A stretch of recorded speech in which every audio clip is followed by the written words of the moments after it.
A tapeçaria é uma arte muito interessante. Primeiro, nós não devemos observar a arte pelo avesso, falando de tapeçaria. E segundo, seja qual for a arte, nós não devemos observar de perto demais. É por isso que quando você vai a um museu de belas artes, tem aqueles banquinhos lá no meio do saguão, que é para você sentar e observar de longe. Aquele banquinho não é para você descansar para continuar andando, não. Aquele banquinho é para você sentar para apreciar a arte. Pode descansar também, ninguém vai expulsar você do museu, mas a realidade técnica, aquele banco geralmente é compridinho, que é para um monte de gente poder sentar, é para você apreciar a obra de longe. Tapeçaria também é assim. Se a gente vir de perto demais ou olhar pelo avesso, o que você vai ver é um monte de fiapo, um monte de pedaço de fio, de lã, seja lá do que for feito, que aquilo não vai ter muito sentido. Quando você vê pelo lado certo, você não vê esses fiapos puxados.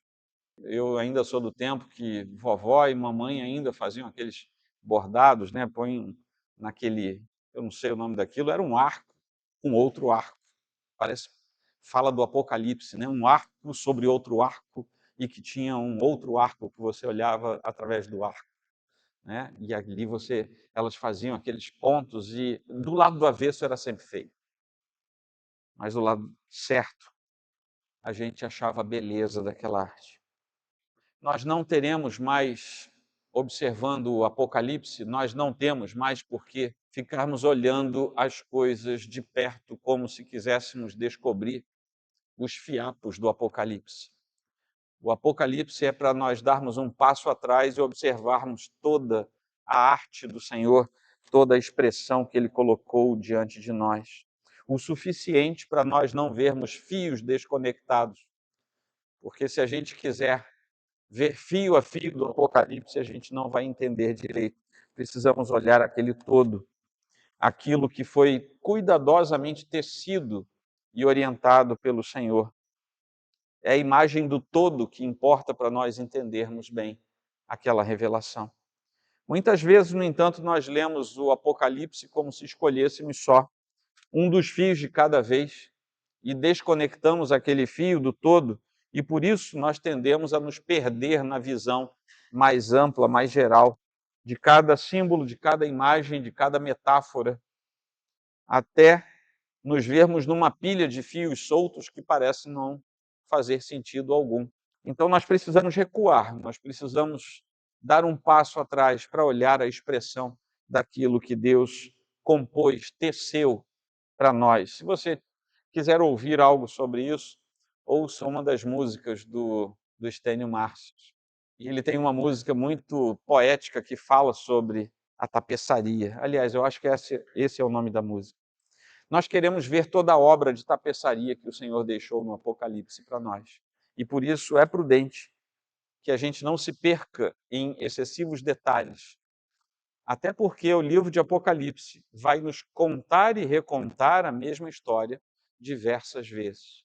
Algo que a gente não pegar aqui, a gente pega na segunda ou na terceira rodada em que nós nos encontrarmos com a mesma narrativa.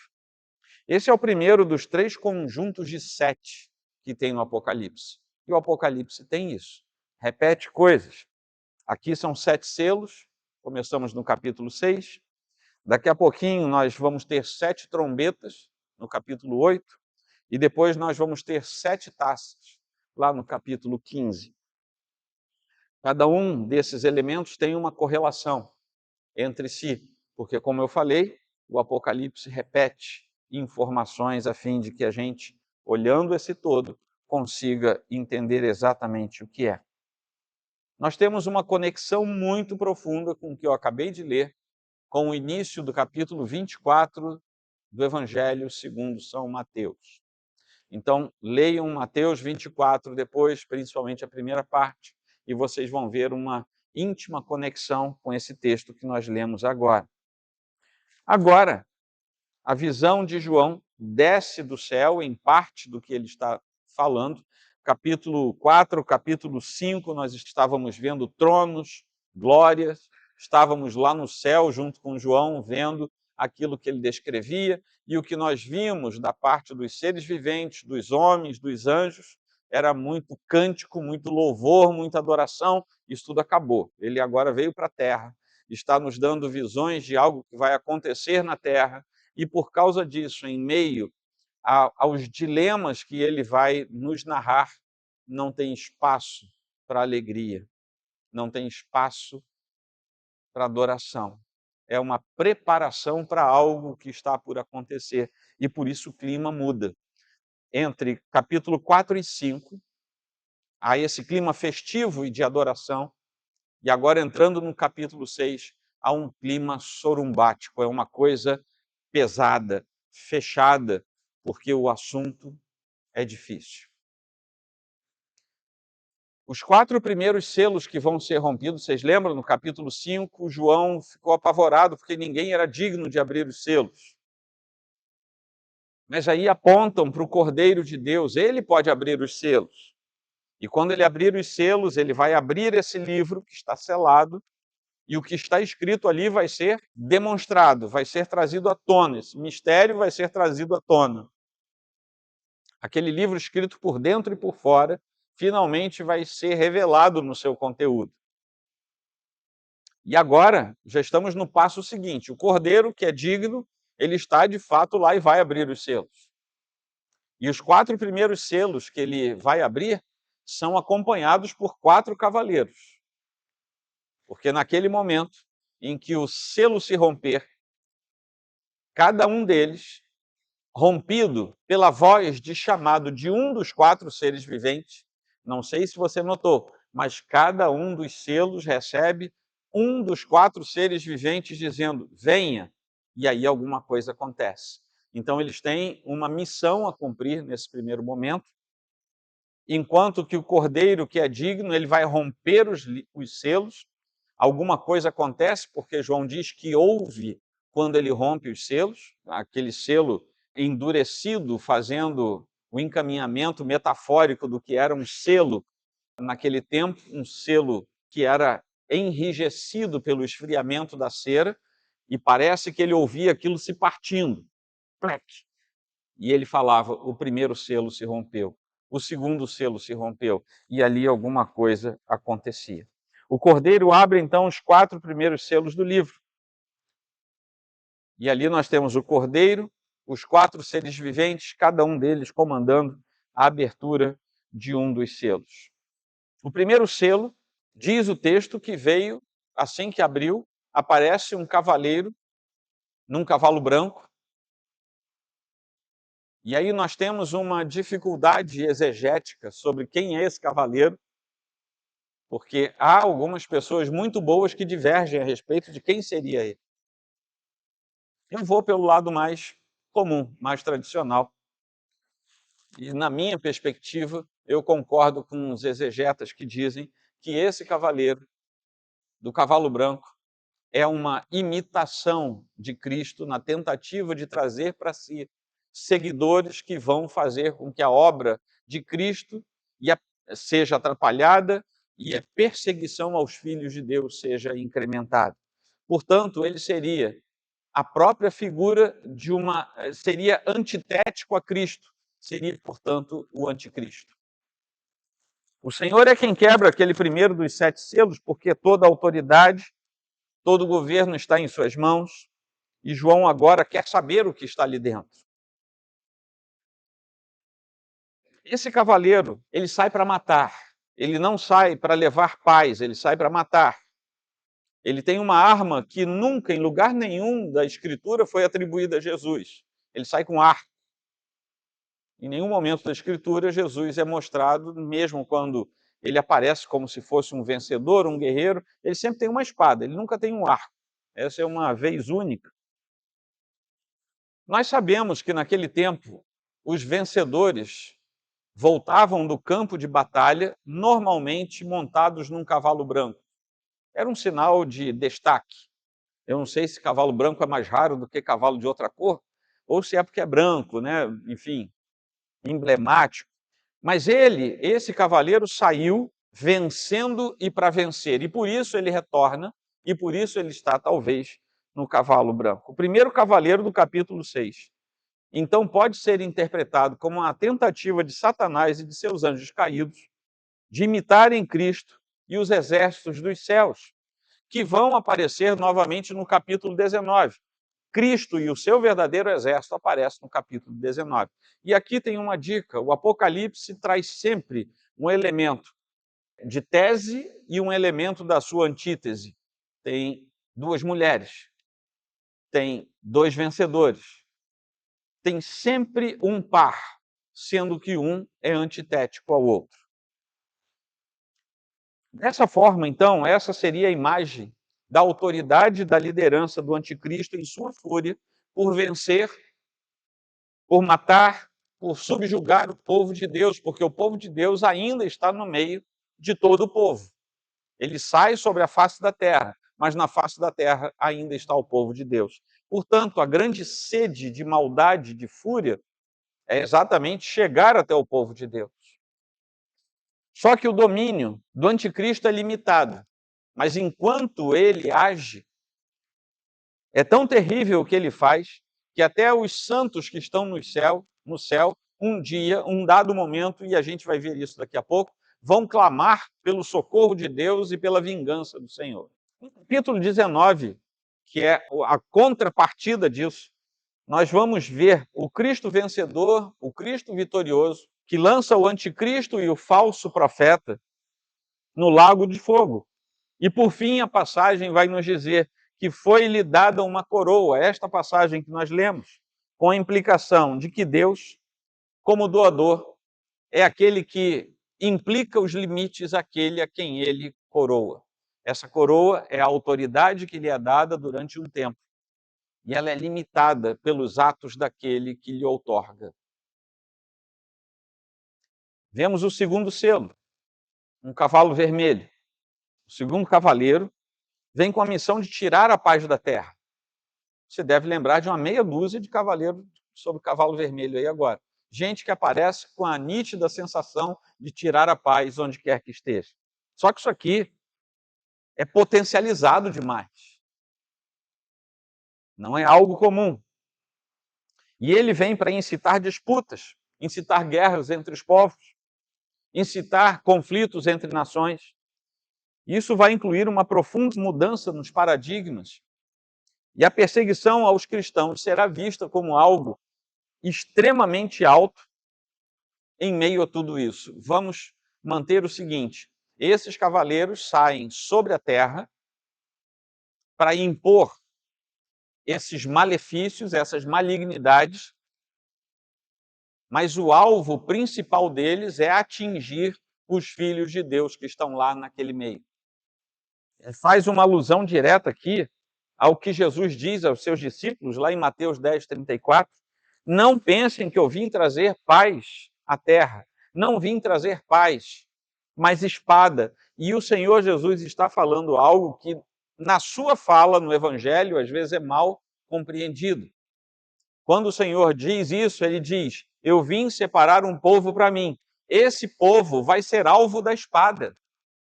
Eu não vim trazer paz a esse povo. Eu vim trazer algo que ele, na verdade, vai ser alvo da própria espada. E quando a gente lê o Apocalipse, a gente entende melhor o que ele falou. Essa era uma advertência de Jesus para que seus discípulos não desanimassem a sua fé, não desanimassem de se manter fiéis, de confessarem o nome do Senhor, haja o que houver.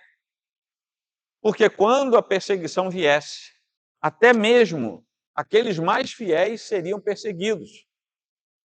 Mas nada fugiria ao controle soberano do próprio Deus. E é isso que nós vamos ver nessa progressão. A pregação do Evangelho conduz à paz.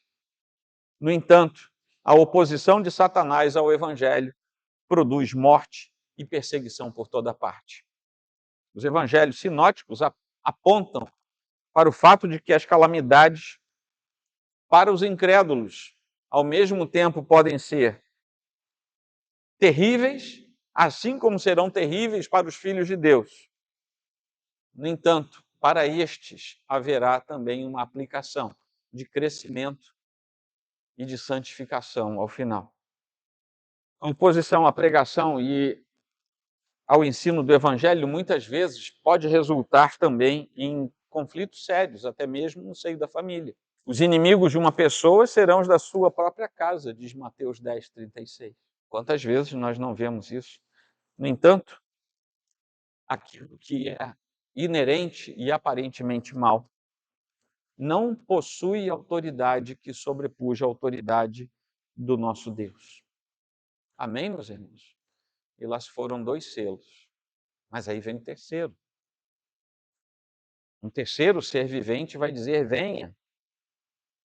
E chega a vez desse terceiro cavaleiro, que aparece num cavalo preto, com uma balança na mão, e ele vem para trazer sofrimento sobre a terra.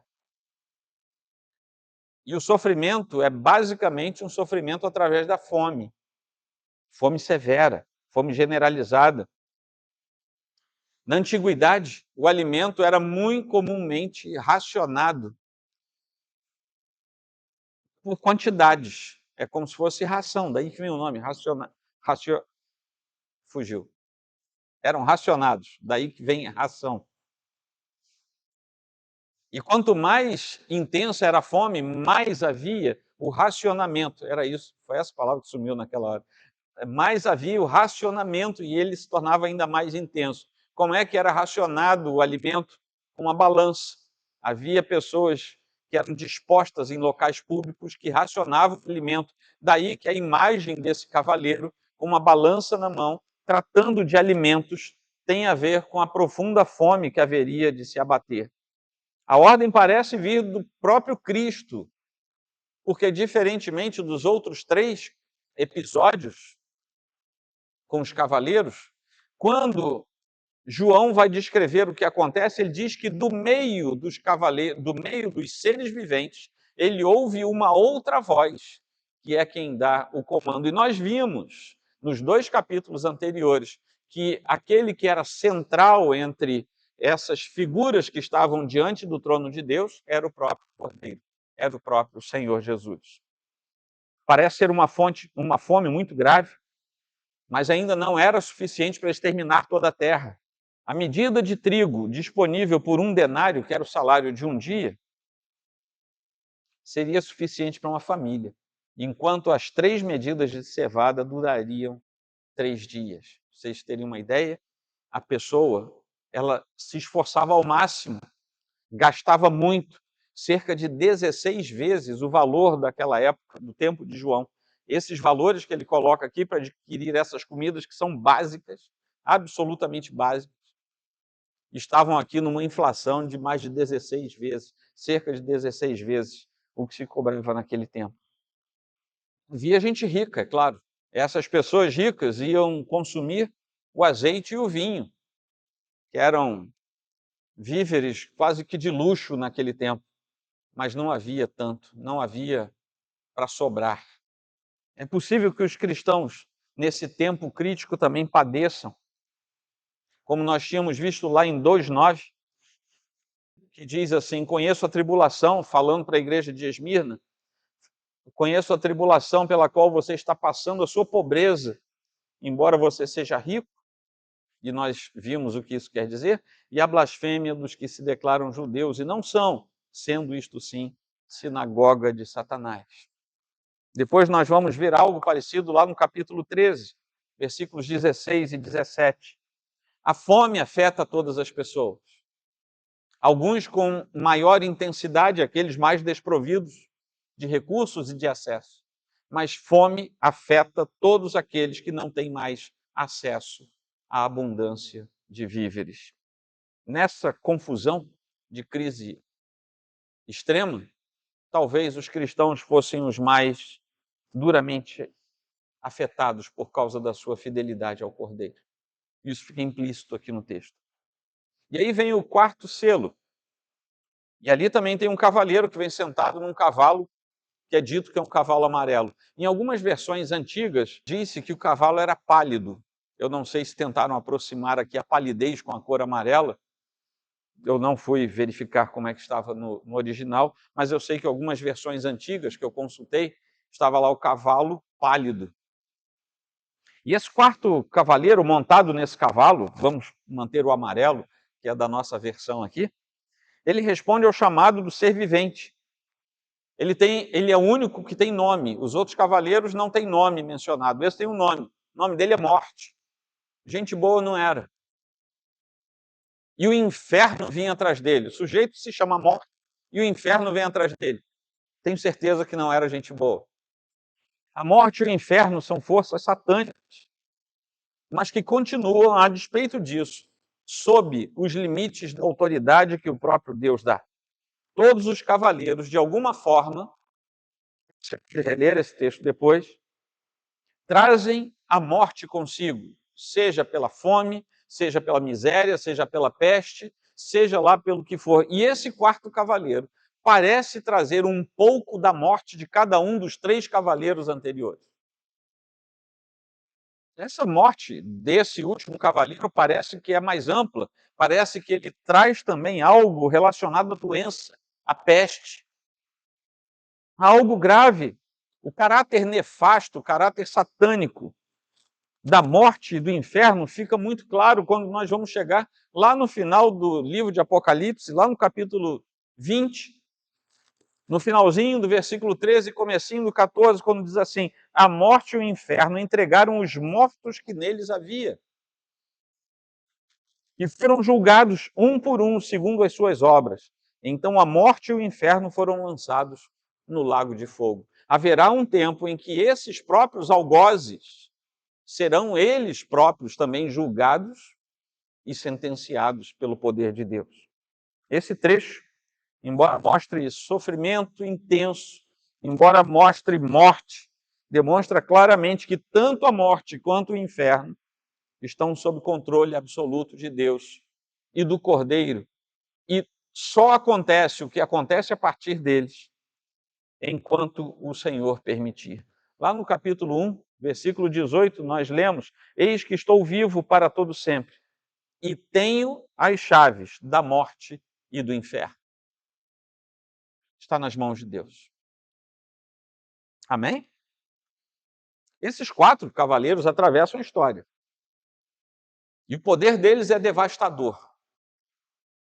Eles são precursores, eles são uma espécie de batedores, né? A turma aí militar, eles são batedores, eles são precursores. Eles vão à frente, anunciando os eventos finais. Isso aqui ainda não são os eventos finais. Estamos entrando nos eventos finais. Se por um lado eles são um sinal de alerta que antecipa os fatos, por outro lado eles servem para ajudar o povo de Deus a se manter preparado. Exatamente porque tudo isso vai acontecer, a advertência já está aqui, no entanto nós não sabemos quando. João nos dá uma avaliação muito honesta do que significa habitar no mundo, num ambiente hostil, em oposição a tudo aquilo que Deus nos solicita e quer de nós. A impressão que a gente tem, sabe aquilo que a gente fala? Você não entendeu não? Vou desenhar para você, sabe? Parece que João pega o que eu vou ler aqui, que Pedro escreve em 1 Pedro 4,12 e fala assim: eu vou desenhar em cima das palavras de Pedro para ver se vocês entendem. E as palavras de Pedro são as seguintes: amados, não estranhem o fogo que surge no meio de vocês, destinado a pô-los à prova, como se alguma coisa extraordinária estivesse acontecendo. Pelo contrário, alegrem-se na medida em que são coparticipantes dos sofrimentos de Cristo, para que também na revelação da sua glória vocês se alegrem exultando. Se são insultados por causa do nome de Cristo, vocês são bem-aventurados, porque o Espírito da glória, que é o Espírito de Deus, repousa sobre vocês. Foram-se os 4 selos. Os 4 cavaleiros passaram. E nós sabemos que houve a liberação daqueles atos de maldade absoluta por parte daqueles cavaleiros. Aí, vamos falar aqui só entre nós, que ninguém nos ouça.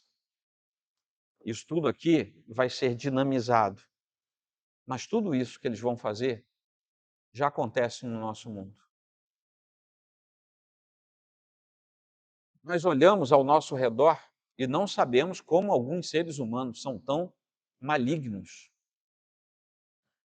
Nós vemos desastres, nós vemos elementos acontecerem, se abaterem sobre a nossa raça, que nós pensamos assim: como é que isso pode acontecer? Como é que a gente ainda não acabou de sobre a face da terra? O presbítero Carlos estava orando aqui, lá pelo sul. Nós vamos entrar agora nos outros selos, quando cataclismas vão ser anunciados. Esses 4 primeiros selos descrevem os sofrimentos do mundo a partir de um decreto de Deus. E os 4 cavaleiros são os agentes enviados para isso. O 5º selo já vai mostrar a reação dos mortos em Deus. É o outro lado da moeda. Aqueles que são santos e glorificados, que vão ficar abismados e vão dizer: Senhor, até quando? Os 4 primeiros selos mostram tormentos que recaem sobre todos indistintamente. Mas aqui nós vemos as aflições daqueles que, sendo filhos de Deus, também padecem por causa do pecado, particularmente por causa da perseguição. João agora ele vê o altar. Agora parece que voltou, a cena voltou, sabe? É como se a gente estivesse vendo cenas. Estava lá no trono do Pai, depois o trono do Cordeiro, capítulo 4, capítulo 5, aí vem para a terra, acaba o louvor, acaba a adoração, e agora ele está vendo de novo o trono. Só que ele está vendo alguma coisa embaixo daquele trono. E o que ele vê embaixo daquele trono são as almas dos mártires. Por causa da palavra de Deus e do fiel testemunho que eles deram. Mártir é aquele que morre por uma causa. E o convite, desde o início da igreja, nesse tempo aqui de João, a palavra mártir, que vinha do grego, era usado para convidar você. Você não quer ser um mártir? Venha fazer parte da minha igreja. Hoje é bacana, né? Você não quer ir lá na minha igreja? Ela tem um louvorzão, a parede preta, com luz piscando. A gente até dança na hora do culto. Naquele tempo você não quer vir para a minha igreja e, quem sabe, ser degolado ou jogado aos leões e aos ursos? Você não quer, não? Olha que convite bizarro. Que as pessoas iam, porque o poder de Deus as atraía. O livro de Atos diz que dia após dia o Senhor acrescentava os novos pertencentes à igreja. Eles foram perseguidos, foram oprimidos, foram mortos, mas receberam uma recompensa ao final. E a recompensa era de estarem sob o altar. E isso tem a implicação simbológica de dizer que eles tinham uma profunda comunhão com Deus, eles estavam em total santidade na sua vitória final. Eles já estavam debaixo do lugar mais sagrado possível, que era debaixo do trono do próprio Deus. Estavam ali como se fossem guardados. Nós não sabemos aqui se mortos é algo literal, apenas literal, mas também literal, ou se isso é um leque que se abre para todos os santos que sofrem algum tipo de perseguição severa por causa da causa do Senhor. Isso incluiria todas as formas de perseguição, sofrimento, lamento, cerceamento, aprisionamento e também incluindo a própria morte. Até que chega um momento em que eles reagem ao intenso sofrimento que eles estavam vendo e eles começam a clamar: até quando, ó soberano Senhor, santo e verdadeiro, não julgas nem vingas o nosso sangue? E eles se referem àqueles que estavam na terra, sendo alvo dos 4 cavaleiros. Senhor, no meio daquela enxurrada de sofrimento lá na terra, tem um monte de filhos teus, são santos, que estão sofrendo como nós já sofremos. Nós somos mártires, já estamos aqui debaixo do teu trono, mas olha o sofrimento do teu povo. Salmo 79, versículo 10, parece ter sido o trecho que veio à mente de João quando ele estava escrevendo isso, porque lá diz assim: por que diriam as nações, onde está o Deus deles? Seja manifesta entre as nações e diante dos nossos olhos a vingança do sangue dos teus servos, que foi derramado. Mas aí a voz pede a eles o seguinte: esperem mais um pouco, esperem um pouco mais de tempo, porque é necessário que se complete o número dos mártires que estarão na presença eterna de Deus. O povo de Deus, se você é povo de Deus, essa palavra para você, continuará a sofrer perseguições e mortes. Em lugar nenhum da Bíblia, a gente vê uma expressão do tipo: seja filho de Deus e pare de sofrer. Não tem. O que a Bíblia nos induz a entender é: seja filho de Deus e sofra perseguições. Humanamente falando, meus irmãos, ser crente é ser doido. É um convite absurdo, não é? No mundo tereis aflições. Quer saber mais? Deixa tudo e vem atrás de mim. E quer outra coisa? Pega uma cruz, pega a sua cruz e vem atrás de mim. E ainda tem outra coisa, vou botar em cima de você um jugo. Tudo bem que ele é suave, mas eu vou botar um jugo em cima de você. Jugo é aquele negócio que ficava na cangalha do boi ou do animal de carga para ele carregar uma carroça. Olha só, todos os convites que nos são feitos são estranhos. E no fundo, no final de tudo, a promessa é: além de vocês terem aceito tudo isso que é esquisito e é estranho, vocês ainda vão sofrer e ser perseguidos. Após isso, foi pedido a eles que eles repousassem, ou seja, perseverem um pouco mais aí no repouso de vocês, antes daquele grande e perfeito descanso do povo de Deus. Esse descanso virá. Ele aparece lá em Hebreus 4. Eu acho que tem 2 anos, né, que a gente trabalhou aqui o livro de Hebreus, é isso? O capítulo 4 fala do descanso daquele que é filho de Deus. E agora, esse pequeno tempo que tem uma ideia dentro do itinerário, da expressão do itinerário escatológico, esse pequeno tempo é um tempo que nós não dominamos e não sabemos qual é, mas ele virá. Até que chegamos ao 6º selo, que é o dia do Senhor. E aqui nós temos uma resposta final à súplica daqueles santos.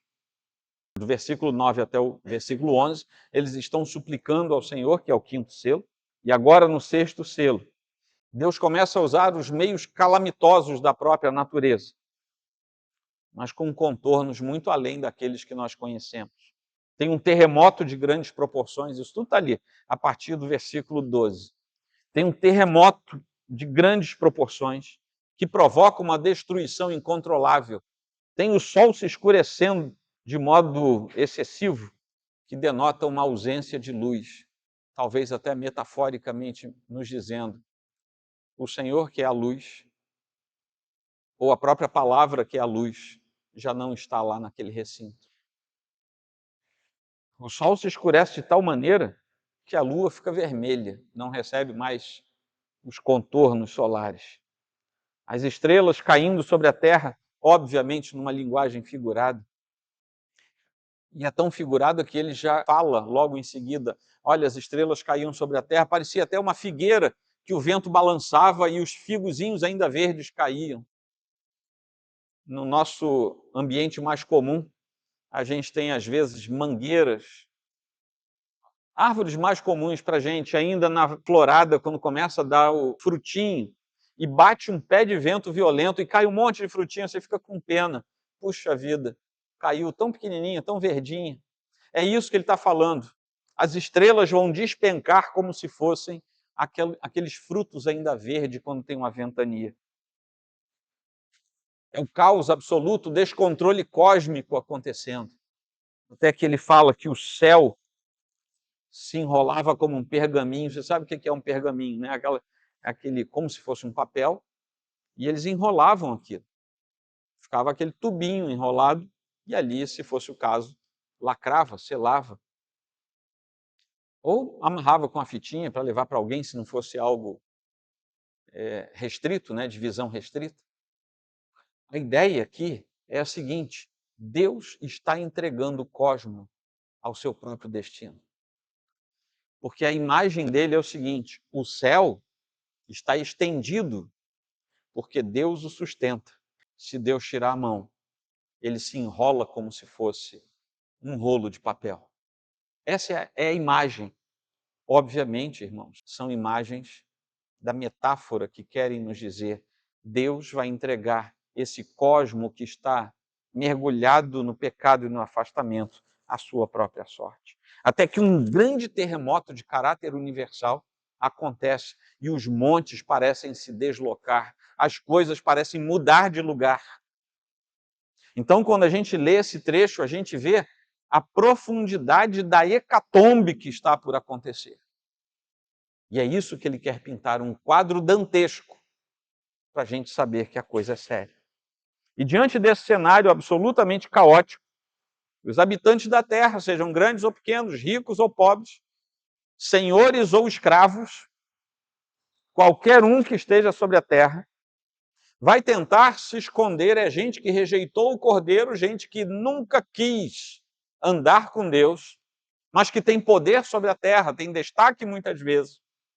Eles vão clamar para que os montes caiam sobre eles, para que as pedras caiam sobre eles, porque eles não têm coragem de olhar na cara do Cordeiro, que está no auge da sua ira contra o pecado. Somente uma vez, no Novo Testamento inteiro, nós lemos sobre a ira do Cordeiro. Nós lemos sobre a ira de Deus. A ira do Cordeiro aparece pela única vez aqui. O Cordeiro que foi morto, que derramou o seu poder e que derramou sobre nós o seu amor. Neste momento, ele externa a sua ira contra a impenitência e o pecado. Palavras sobre a chegada do dia da ira eram muito conhecidas, já desde os antigos. Joel, Malaquias, já falavam desse dia da ira de Deus. Mas agora é a ira do Cordeiro que se manifesta. É um ponto sem volta. Não tem mais como voltar. Amém? Vamos a algumas conclusões e aplicações.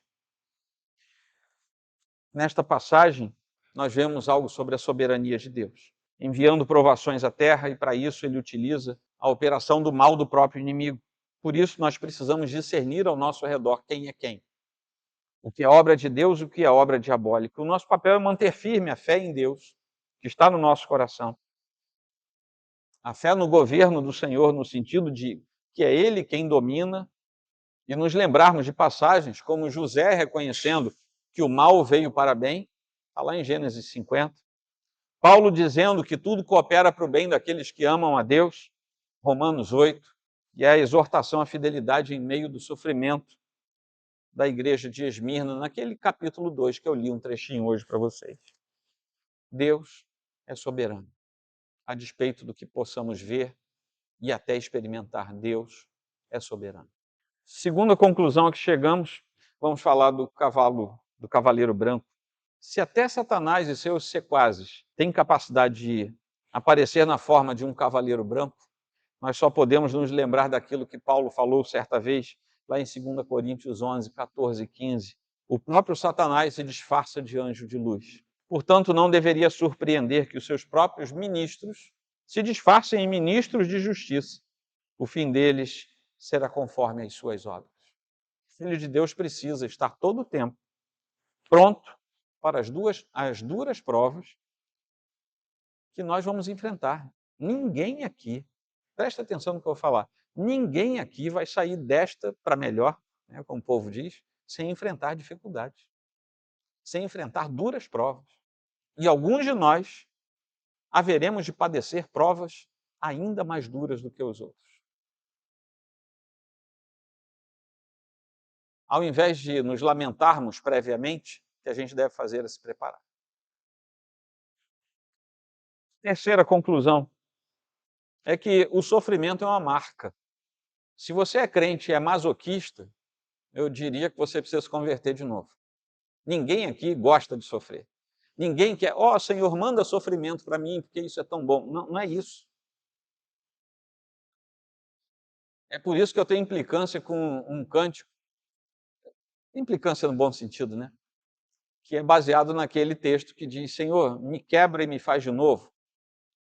Tudo bem, Deus sabe quando Ele precisa me quebrar e me fazer de novo, mas eu pedi isso. É um sinal de desejo de sofrimento. Porque imagina você um vaso de barro. Aí vem o Senhor, que é o oleiro, e quebra você inteiro, depois amassa você. Eu sei que Deus sabe que isso às vezes é necessário, mas que vai doer, vai. Então deixa que ele faz na hora que ele acha que tem que fazer, não sou eu que vou pedir, não. Mas o sofrimento é uma marca da vida cristã, por mais que isso seja difícil de entender. Sem sofrimento não vamos experimentar a glória.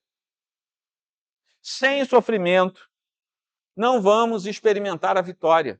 Isso faz parte tanto da nossa natureza quanto dos resultados da queda na qual nós vivemos. A gente só precisa saber que Deus está conosco e que o enfrentamento dessas situações, lá no final, vai ter reflexo sobre a nossa vida e sobre a nossa eternidade. Ponto. É melhor nem ficar pensando demais nisso, senão a gente fica baratinado. A última conclusão, antes de umas aplicações breves, é o fim. O que João começa a contar para a gente no capítulo 6? O fim. Ou vocês acham que tudo vai continuar indefinidamente? Tudo tem começo, meio e fim. Tudo. A criação também terá um fim, como nós a conhecemos. E João começa a nos mostrar isso. Enquanto o início do capítulo nos mostra o cavaleiro coroado, conquistador, o poder político, montado num cavalo branco, no seu comboio indo para a guerra para destruir tudo e todos. O sofrimento e a morte seguindo aquele cavaleiro, até que um dia, lá na frente, lá no outro selo, a igreja começa a gritar: Senhor, até quando isso vai acontecer? Enquanto suporta o sofrimento, enquanto espera que o fim chegue. Mas no final de tudo é a humanidade rebelde que grita. Grita se escondendo da ira do Cordeiro. Porque os santos, aqueles que estão sob o altar, aqueles que virão como mártires, eles gritam aqui, mas lá na eternidade eles não gritam, eles louvam, eles são encantados pelas belezas eternas.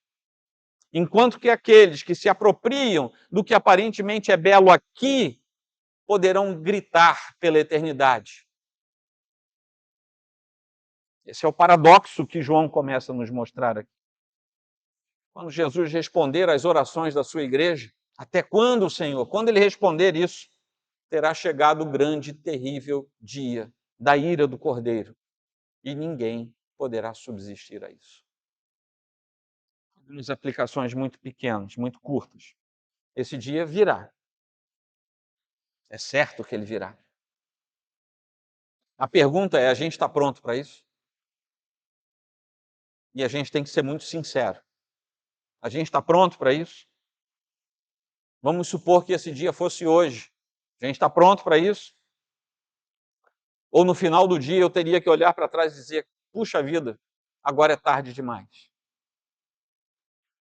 Será que no final do dia a gente vai ter que dizer: puxa vida, eu estava errado.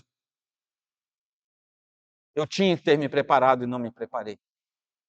Eu não estou falando agora das múltiplas correntes que falam de como isso vai acontecer. Eu estou falando de algo muito preto no branco. Será que vamos suportar? Será que vamos poder olhar na face do Cordeiro e dizer: essa ira não é para mim? Essa é a pergunta que a gente tem que se fazer. Essa é a primeira aplicação. E dela, e da resposta dela, vem uma implicação de eternidade. Segunda aplicação, João nos dá uma avaliação honesta. E eu já falei sobre isso. Estou repetindo praticamente o que eu já falei, sobre o que é habitar num ambiente hostil, no mundo oposto ao governo eterno do nosso Deus. O rei já reina sobre o seu reino. Onde é que nós estamos nessa história? Precisamos estar preparados e prontos, porque esse dia vai chegar. Terceira aplicação, são só 4. Os selos ainda estão se abrindo. Foram só 6. Mas o cosmos está num caos absoluto. Vocês notaram? Depois dos 4 e depois dos outros 2, está tudo de cabeça para baixo. O cosmos está invertido. Mas exatamente porque isso ainda está acontecendo, e nessa proporção ainda vai acontecer, é que nós ainda temos tempo de ser de sermos fiéis ao Senhor. Ainda temos tempo de engajar fielmente a nossa vida na obra desse Deus, desse Senhor. Ainda dá tempo de andarmos com Deus. Ainda dá tempo de vivermos à sombra desse Deus. E aí eu vou dizer para vocês que é preciso tomar uma decisão. Tem uma falha conceitual grave.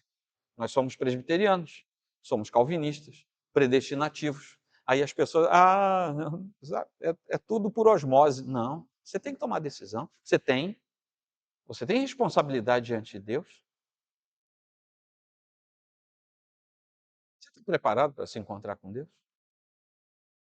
Eu vou falar uma coisa depois do sermão de hoje. Ninguém que está aqui tem desculpa para dizer a Deus eu não sabia. Ninguém. Ninguém. Finalmente, a última aplicação, o dia do juízo está se aproximando. Hoje, ele está um dia mais perto do que ontem. Isso é que nem a nossa vida. Você olha para a sua vida e acha que é imortal, né? Todo mundo acha que não vai morrer. Mas você já parou para prestar atenção que você vai morrer? Um dia você vai estar dentro de um caixão. Eu não sei se para pastor isso é mais tranquilo, que a gente faz tanto sepultamento, vai tanto a cemitério, que a gente olha assim, meu Deus, né? Ontem estava ali batendo papo, hoje foi. Um dia, se eu ainda for pastor daqui, ou se você ainda tiver relação familiar com a gente, um dia você vai estar no meu sepultamento. Bem provável. O dia do juízo segue-se ao dia da morte. E aí a gente pergunta se está preparado para se encontrar com Cristo. E essa grande interrogação que fica sobre a nossa cabeça pairando sobre o nosso ser, tem uma resposta boa para o dia de hoje. Hoje ainda é o dia aceitável. Amanhã eu não sei. Daqui a meia hora eu não sei. E não sei mesmo, ninguém sabe. Ninguém tem controle sobre o ar que respira, sobre os pulmões que se abrem e fecham, sobre o coração que bate. Ninguém tem controle. Aliás, esses órgãos são mesmo independentes, eles funcionam sem a gente conseguir. Né? Coração, para um pouquinho. Meu coração descansou, eu não consigo. É que nem ouvido, né? Você ouve que não quer porque você não consegue tapar o ouvido. Algumas das nossas funções independem da nossa vontade. Hoje ainda é um dia aceitável. Você ainda tem tempo de se voltar para Deus, encontrar perdão, fazer uma aliança com Cristo. Mesmo eu dizendo para você que você vai ficar com um alvo nas costas, você vai poder passar perseguição, dureza, crueldade, porque esse é o convite do Senhor. Amém?